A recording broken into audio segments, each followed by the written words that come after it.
Hello friends, आज मैं आप सबके लिए एक नई कहानी लेकर आई हूँ जिसका शीर्षक है नई शुरुआत। तो चलिए शुरू करते हैं आज की कहानी। राधा, आज जो सामान ऑनलाइन लेना है वो पसंद कर लेना, रवि बोलकर ऑफिस के लिए निकल गया। घर का काम पूरा कर राधा मोबाइल पर सामान देखने लग गई। इतने में पड़ोस से रेखा मिलने आ गई। बहुत दिन हो गए, सोचा मिल आऊं। और क्या कर रही है? रेखा बोली। बस कुछ सामान ऑर्डर करना है तो देख रही थी। राधा बोली, देख मैंने तो ये मेकअप और सूट मंगवाए हैं। रेखा फोन में दिखाने लगी। सुंदर है, राधा बोली। सामान ऑर्डर कर दिया? रेखा ने पूछा। शाम को ये आकर करेंगे, राधा बोली। अच्छा, भैया का सामान है, रेखा बोली। नहीं, घर का और कुछ मेरा, राधा बोली। तो तुम ही कर लो ना, रेखा बोली। नहीं, ये ही ऑनलाइन पेमेंट करते हैं, राधा बोली। तुम पढ़ी लिखी हो और बिजली पानी ऑनलाइन शॉपिंग कर कितनी भैया की जिम्मेदारी कम कर सकती हो, रेखा बोली। पर इन्होंने कभी नहीं कहा और मेरी हिम्मत भी नहीं हुई। एक बार मॉल में शॉपिंग के बाद बिलिंग के समय कहा, वॉलेट में पैसे जोड़ दो। भीड़ बहुत थी, पर मुझे न कहकर उन्होंने बेटे को फोन दे दिया। वो 11 साल का आर्यन करने लगा। मुझे बहुत गुस्सा भी आया और शर्म भी, पर तब क्या करती।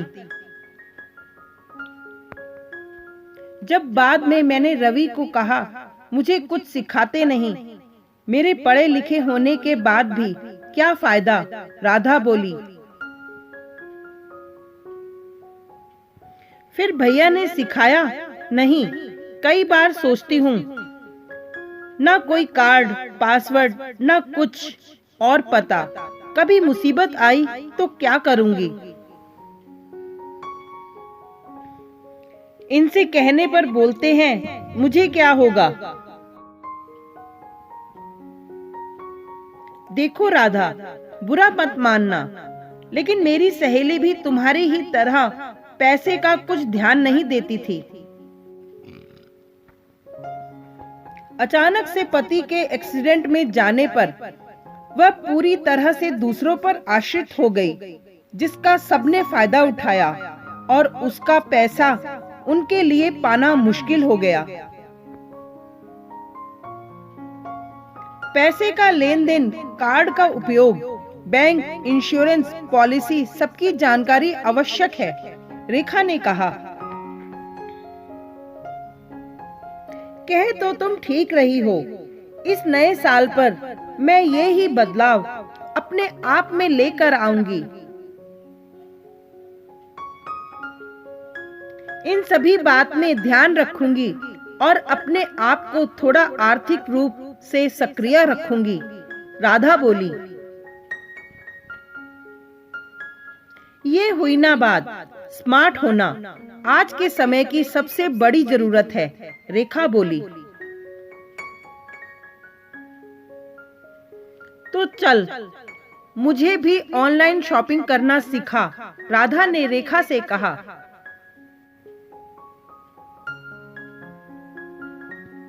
कई बार हम सिर्फ घर के काम को ही अपनी जिम्मेदारी मानकर आर्थिक रूप से किसी भी क्रियाविधि में भाग नहीं लेते, जो सही नहीं है। आज के आर्थिक युग में पति पत्नी दोनों को ही अपने पैसों के प्रबंधन की जानकारी होना अति आवश्यक है। Thank you. यदि ये कहानी आप सबको अच्छी लगी तो प्लीज लाइक कीजिए, सब्सक्राइब कीजिए, शेयर कीजिए, कमेंट करके जरूर बताइएगा और हाँ, साथ में बेल दबाना मत भूलिएगा।